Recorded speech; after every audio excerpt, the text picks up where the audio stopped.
Урматтуу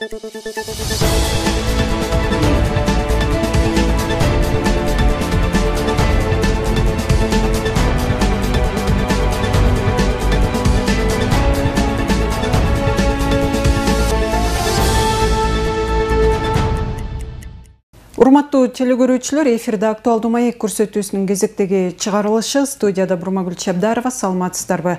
Бүгүнкү биздин студиянын мейманы менен тааныштырып кетейин. Талас облусунун юстиция башкармалыгынын жетектөөчү адиси Эсенжан уулу Ринат мырза биздин студияда. Ринат мырза, биздин студияга кош келипсиз. Мындай алгач сөзүбүздүн башында өзүңүзгө белгилүү болгондой, мына бүгүнкү өлкөдө коомдук саясий мындай бир өзгөрүүлөрдүн алкагында өз алдынча иш алып барган мындай бир мекеме уюмдардын көбөйгөндүгүн байкап жатабыз да. Анан деги эле ушул коомдук уюмдар болобу жана башка ушундай уюмдардын түрлөрү жана алардын түзүлүштөрү тууралуу бир маалымат бере кетсеңиз да, юридикалык жактан алар кандай бир иш алып барууга милдеттүү жана укуктуу болот? Туура суроо. Азыр биздин өлкөбүз эркин демократиялуу өлкө болгондуктан ар кандай багыттагы мекеме уюмдардын ишмердүүлүгү кеңейтилген да. Анын негизинде азыр мынакей өзүңүздөр байкап жүрсөңүздөр керек, ар кандай мекеме уюмдар аябай көбөйдү да. Эми ошол мекеме уюмдар боюнча азыр кыскача алардын түрлөрү боюнча иш алып баруу боюнча бир аз түшүнүк берип кетсем. Негизи юридикалык терминде эки түшүнүк бар. Физикалык жак жана юридикалык жак деп коебуз. Физикалык жак өзү айтып тургандай жөнөкөй жарандар, ал эми юридикалык жак деп мисалы ошол мекеме уюмдарды айтабыз. Юридикалык жак бул өзүнүн башкаруусунда болгон мүлкү болгон жана ал мүлктүн алдында милдеттенмелери болуп, ошол мүлктүн алдында сот органдарында ар кандай талаш тартыш болуп калса, жоопкер да доогер боло алган уюм. Ошол негизинен ошо юридикалык жактар менчик түрү боюнча 3кө бөлүнөт биздин өлкөдө. Бул жеке менчиктеги, муниципалдык, анан мамлекеттик болуп бөлүнөт да. Жеке бул эми өзү айтып тургандай жеке менчиктеги жарандардын же болбосо ошол эле юридикалык жактын карамагында болгон юридикалык жактарды айтабыз. Ал эми муниципалдык болгондо бул ошол айыл өкмөттөрдүн жана муниципалдык органдардын карамагында болгон юридикалык жактар.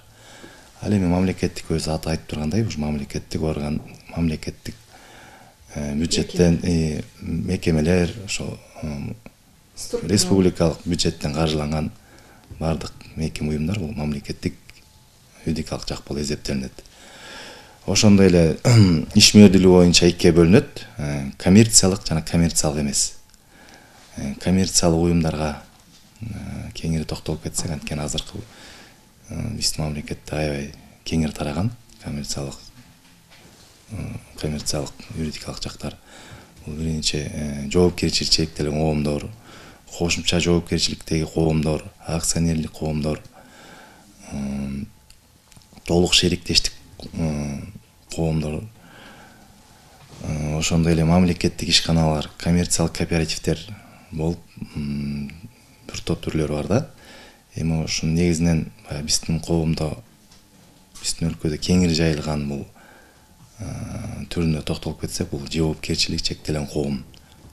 Орусча айтканда ОСО деп коебуз. Ар кандай көрнөк жарнактардан байкасаңыздар керек, бизде аябай азыр кеңири таралган бул түр. Бул кандай формада түзүлөт, ошол боюнча да бир аз маалымат берип кетейин. Жоопкерчилик чектелген коом бул ошо көбүнчө майда жана орто бизнести өнүктүрүүгө багытталган юридикалык жактын түрү болуп эсептелинет да. Бул биринчилерден болуп Германияда түзүлгөн экен. Германияда пайда болуп, анан бул кеңири тарап, азыр түзүү жагынан да, жабуу жагынан дагы, иш алып баруу жагынан да бул жөнөкөйрөөк да. Ошон үчүн жөнөкөй жарандар, ушундай жеке ишкерлер ушул түрүн тандашат да көбүнчө эле. Буну эми жалгыз киши деле ача алат. Жалгыз киши же болбосо бир кишиден өйдө саны 30га чейин ошо жоопкерчилик чектелген коом кылып ачса болот да. Эгер 30тан ашып кетсе, анда акционерлик коом кылып кайра түзүш керек. Мыйзам жолу ошондой. Жоопкерчилик чектелген коомдо бул аты айтып турган жоопкерчилик чектелген деп коет. Неге дегенде бул ошол өзүнүн баягы деги эле коммерциялык уюмдарда уставдык капитал болот. Уставдык капиталда ошо катышуучулары ошондо үлүш болот да. Мисалы 2 адам болсо ортосунда 70% бирөөнүкү, экинчиси 30% болуп калышы мүмкүн. Же болбосо 50-50ден бөлүп алышы мүмкүн. Эгер кандайдыр бир жанагындай коом, ошо биз айтып аткан жоопкерчилик чектелген коом ар кандай милдеттенмелерди алып, ошол аткара албай калып банкрот болуп калса, ошол катышуучулары өзүнүн үлүшүнө тиешелүү гана жоопкерчилик тарта алат да. Мисалы 30% бар адам ошо 30%дын тегерегинде гана жоопкерчиликти тартат да. Калганына жооп бербейт. Ал эми ошол эле кошумча жоопкерчиликтеги коом деген бар. Ошол ал деле ушундай баягы жоопкерчилик чектелген коомдор болуп түзүлөт, 1 кишиден 30 кишиге чейин. Анын аты айтып турган кошумча жоопкерчиликтеги неге дегенде, ал үлүшүнө карабастан эгер кандайдыр бир жанагынтип кудуретсиз болуп банкрот болуп калса, чогуу тартат да. Пайыздык үлүшүнө карабастан. Бул субсидиардык жоопкерчилик деп коет, чогуу тартат. Ошондуктан бунун баягы аты айтып тургандай кошумча жоопкерчилиги бар да. Бул көбүнчө эле баягы биз көп билип жүргөн ломбардтар. Ошол ломбардтар ошо ушул юридикалык жактын ушул түрүндө түзүлөт да. Ринат мырза, жогоруда айтып атасыз, баягы жоопкерчилиги чектелген жана башка уюмдарды мындай бир түзүлүшүндөгү айырмачылыктарчы, алар баягы сиздер тарабынан юридикалык каттоодон өткөндөн кийин баягы өзүнүн тиешелүү бир милдеттерге ээ болобу? Ошол эле мезгилде баягы ачылып коюп, бирок иш алып барбай, же болбосо ачылып коюп өздөрүнүн ишмердүүлүгү токтогондон кийин мындай бир кайрадан сиздерден тиешелүү бир процедуралардан өтүшү керекпи? Тиешелүү чараларыңыздар барбы ал өз ишмердүүлүгүн токтоткондон кийин? Туура суроо. Баягы жоопкерчилик деги эле ушул юридикалык жак ачылгандан кийин бул каттоо биздин юстиция органдарынан жүргүзүлөт. Ошо катталып, бизден тиешелүү көйлөг алынгандан баштап ошо толук кандуу ишмердүүлүк башталат да. Эми көп эле бизде практикада кездешип жүргөндө көп эле ачылып эле баягы эч кандай ишмердүүлүк жүрбөй эле мындайча айтканда иш жүргүзбөй эле токтоп калган, кагаз жүзүндө эле калып кеткен юридикалык жактар көп эле кездешет. Бирок ошондой болсо дагы баягы биз аны эч кандай тестке албайбыз. Эмне иштеген жоксуң, эмне иш алып барбай жатасың деп биз баягы тескенге укугубуз жок. Болгону алар иштесе да, иштебесе дагы 2 ай сайын салык жана соцфонддуу органдарына отчет берип туруш керек. Эгер эч кандай баягындай ишмердүүлүк жүргүзбөсө, нулевой отчет деп коет, ошону дагы берип турушу абзел. Маалыматты.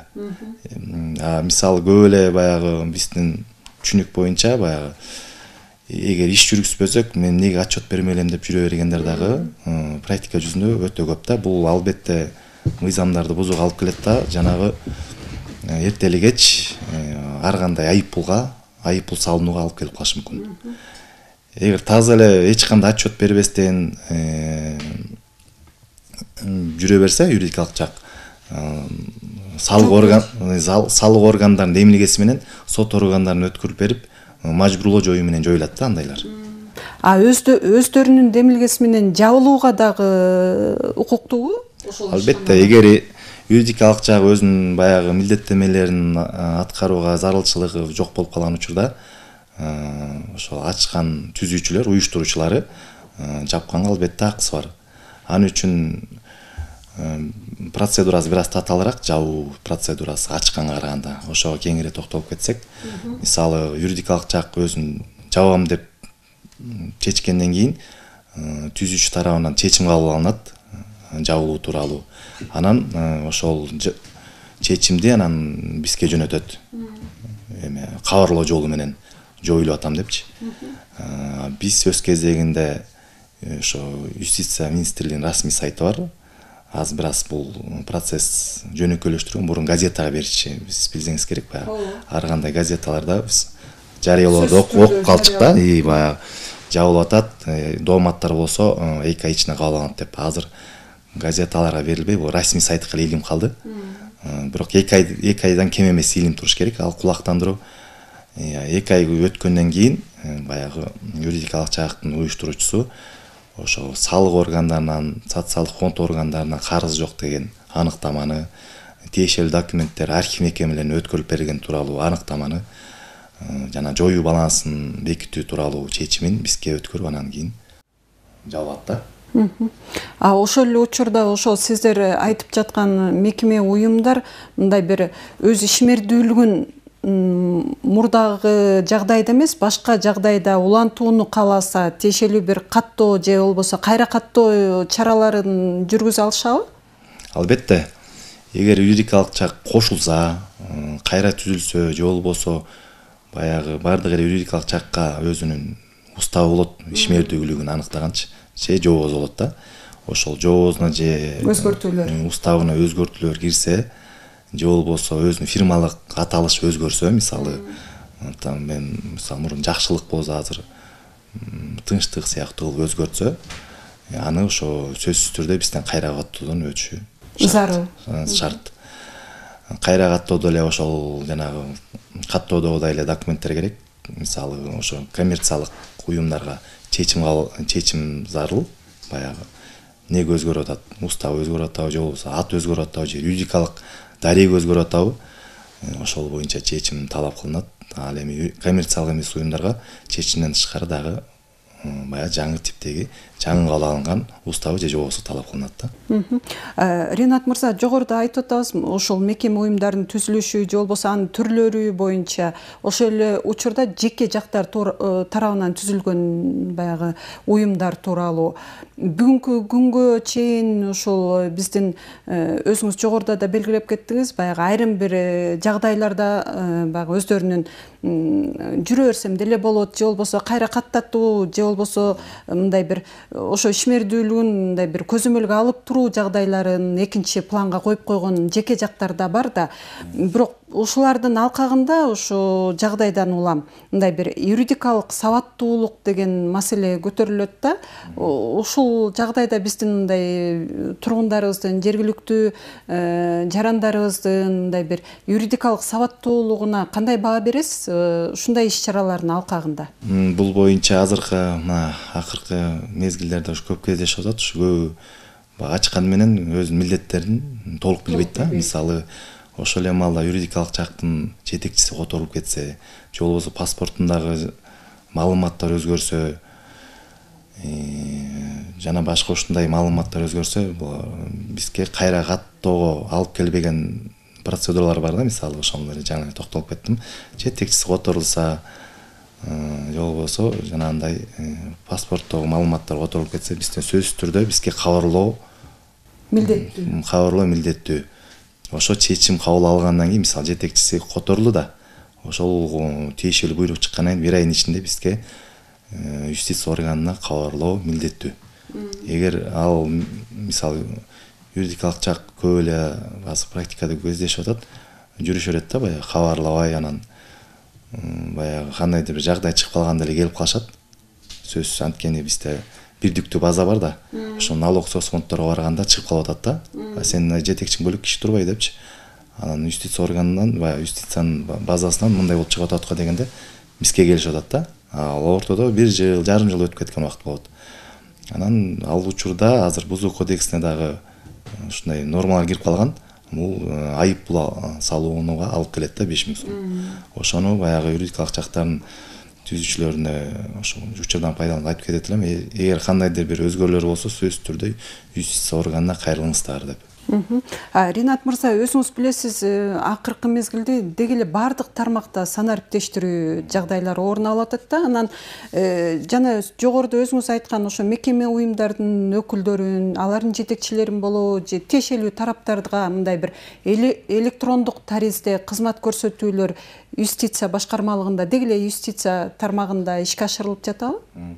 Албетте, азыр өлкө боюнча ушундай санариптештирүү жараяны жүрүп жатпайбы? Бизге дагы ушундай милдеттенмелер тагылган, андай функциялар берилген. Азыр мисалы жарандар онлайн каттоо деген кирген. 2 жыл болуп калды. адамдар баягы бизге юстиция органына барбастан эле эгер баягы интернет аркылуу эле биздин сайт аркылуу бизге тапшырма берип баягы керектүү юридикалык жакты каттатып алса болот да. Бирок ал үчүн азыр электрондук кол керек. Ошол эгер ошондой мүмкүнчүлүгү бар жактар ошо онлайн түрүндө каттатып алса болот. Ошондой эле акыркы жаңылыгыбыз санын ариптештирүү боюнча түндүк системасына кошулду биздин да база. Мурун мисалы жана ИНН кос салык номери, анан код ОКПО кос, стат берчи да. Ал бир бирдиктүү терезе принципи менен иштейт бул. Мурун статка барып, жана код ОКПОсун алып, анан налогко барып, салык органдарына барып, жана салык номерин алып, баягы бир топ убаракерчиликти тартып калышчу да. Азыр баардыгы бизден бүтөт, юстиция органдарынан автоматтык түрдө. Мурун 3 күндүн ичинде баягы коммерциялык уюмдар 3 күн ичинде, ал эми коммерческий эмес уюмдар 10 күн ичинде катталат да, негизги мыйзам боюнча.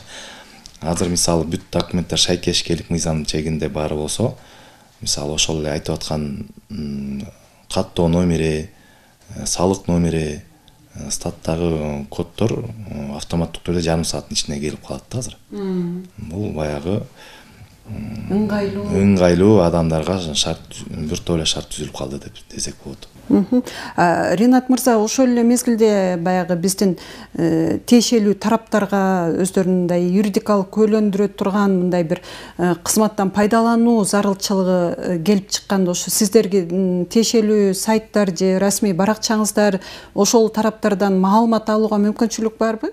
Албетте, биздин ошо министрликтин расмий сайты бар.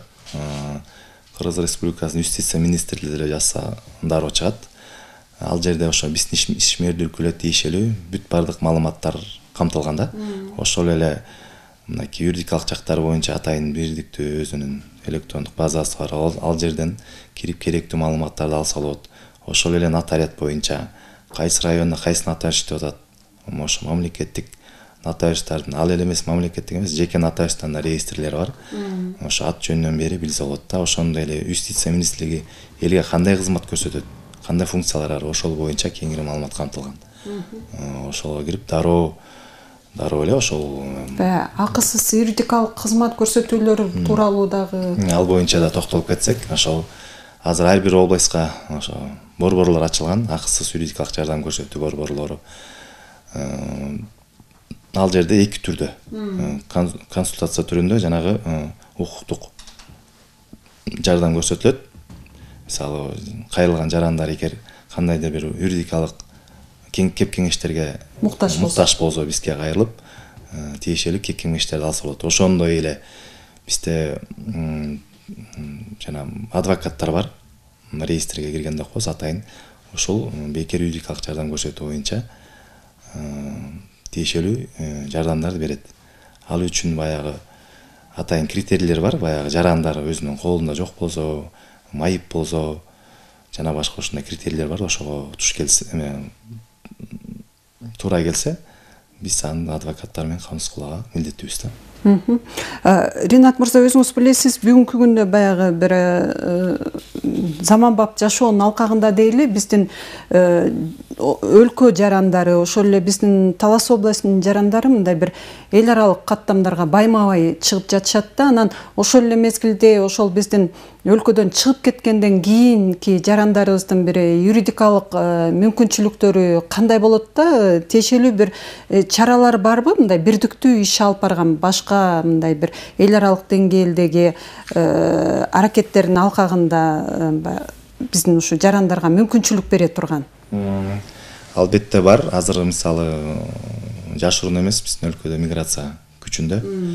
Бирөөлөр окуу үчүн кетип атат, кейбирлери баягы жумуш издеп кетишип атат. Албетте баягы документти элестетүү кыйын, сыртка чыгыш. Биздин өлкөдө четте калбастан баягы өзүнүн жарандарына шарт түзүү максатында 2009-жылы Гага конвенциясына кирген апостиль штампын коюу боюнча.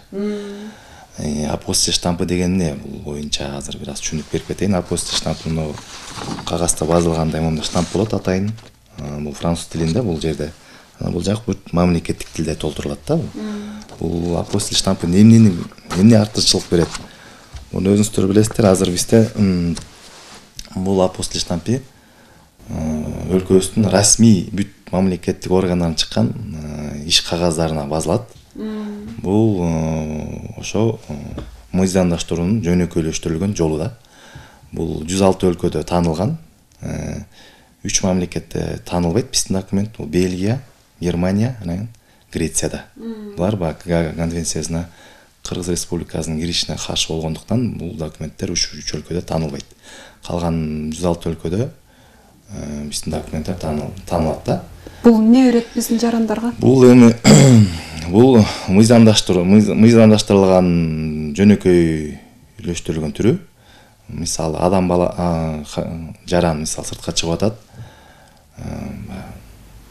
Туулгандуу тууралуу күбөлүгү, нике тууралуу күбөлүгү, ар кандай аныктамалар алып чыгат айыл өкмөттөрдөн баягы үй бүлөсү тууралуу, же болбосо баласын алып чыгып атканда макулдук берүү тууралуу ушундай нотариустардан чыккан ар кандай документтер бар да.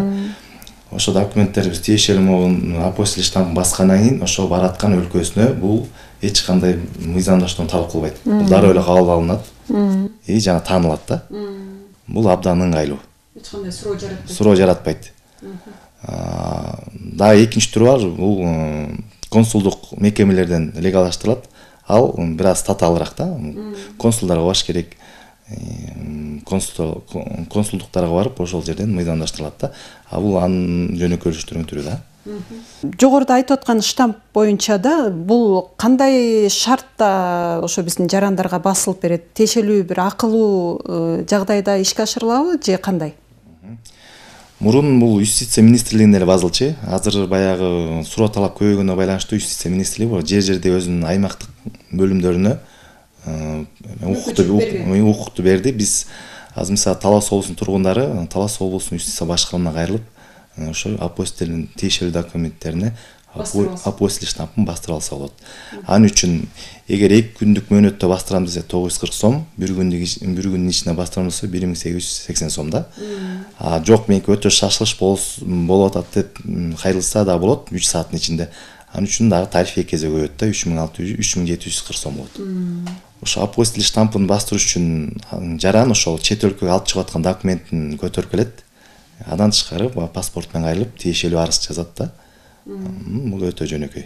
Ринат мырза, жогорудагы уюмдар боюнча да маалымат бердиңиз да, ошол эле мезгилде коммерциялык уюмдар менен бирге коммерциялык эмес уюмдар деген дагы аталыш бар да. Ушул тууралуу маалымат бере кетсеңиз. Коммерциялык эмес уюмдарда өзү атап тургандай бул пайда көздөгөн уюмдар. Бул баягы өзүнүн кандайдыр бир социалдык, экономикалык, же болбосо саясий мүдөөсүн аткарыш үчүн түзүлгөн юридикалык жактар бул эсептелинет да. Юридикалык жактар бул коммерциялык эмес уюмдар ар кандай коомдук бирикмелер, коомдук фонддор, диний уюмдар, профсоюздар, мекемелер кирет да. Ошол баягы биздин кеңири баягы азыр чөйрөдө таралгандар бул коомдук бирикмелер менен коомдук фонддор. Коомдук фонддун баягы бейөкмөт уюмдар деп коет эмеспи? Ошонун баары ошол коомдук бирикмелер же коомдук фонд түрүндө түзүлөт да. Буларды каттоодо эмне өзгөчөлүгү бар коммерциялык уюмдардан? Бул 10 күн ичинде катталат бизден. Тиешелүү чечим жана анын үчүн устав же жобосу болуш керек. Жана уюштуруучулардын тиешелүү документтери талап кылынат. Булар баягы өзү эле аты айтып тургандай эч кандай бир коммерциялык ишмердүүлүккө мындай милдеттүү эмес же жол берилбейт. Булар пайда көздөйт, материалдык пайда көздөшпөйт. Бул кандайдыр бир баягы жогоруда айтып кеткендей социалдыкпы же саясий же кандайдыр өзүнүн баягы канааттандыруусун ишке ашыруу максатында түзүлгөн юридикалык жактар да. Сөзүбүздүн соңунда Ринат мырза ушу жалпы эле ушу Талас областынын тургундары үчүн же болбосо теле көрүүчүлөр үчүн айрыкча ошо юридикалык сабаттуулук дейбизби, деги эле юридикалык баягы ишмердүүлүк дейбизби, ушунун алкагында бир сиз айта турган кеп кеңеш сөзүңүз болсо. Бүгүнкү негизги сурообуз ошо юридикалык жактарга байланыштуу болгондуктан ошо юридикалык жактардын түзүүчүлөрүнө кайрылып кетет элем. Эгер кандайдыр бир өзгөрүүлөр болуп калса, ошо милдеттүү түрдө бизде 1 айдын ичинде карылап коюңуздарды өтүнөбүз. Андай болбосо баягы ар кандай айып пулдарга алып келип, баягы ыңгайсыздык жаратышы мүмкүн. Ошондой эле жарандарыбызга кайрыларыбыз, эгер кандайдыр укуктук маселелер болуп калса, юстиция органдарына, ошонун ичинде биздин Талас облусунун юстиция башкармасына кайрылып, тиешелүү кеңештерди алсаңыздар болот. Андан тышкары жарандарга шарт түзүү максатында биздин дайыма үзгүлтүксүз расмий сайтыбыз иштейт. Ал жерден жогоруда айтпай унутуп кетиптирмин, баягы нотариустар же болбосо ошо юридикалык жактардан тышкары дагы азыр мыйзамдардын баардык түрүн ушу биздин сайттан тапса болот да. Ошол айылдык кеңештердин токтомунан баштап тиги президенттин жарылына чейин ошол биздин сайтта камтылган. Ошол жерден тиешелүү маалыматтарды алса болот. Рахмат, ишиңиздерге ийгилик каалайлы. Урматтуу теле көрүүчүлөр, ошо менен актуалдуу маек көрсөтүүсүнүн кезектеги чыгарылышын аяктадык. Бүгүн биздин суроолорубузга Талас облусунун юстиция башкармалыгынын жетектөөчү адисси Эсенжан уулу Ринат мырза жооп берди. Кайрадан эфир аркылуу көрүшкөнгө чейин аман болуңуздар.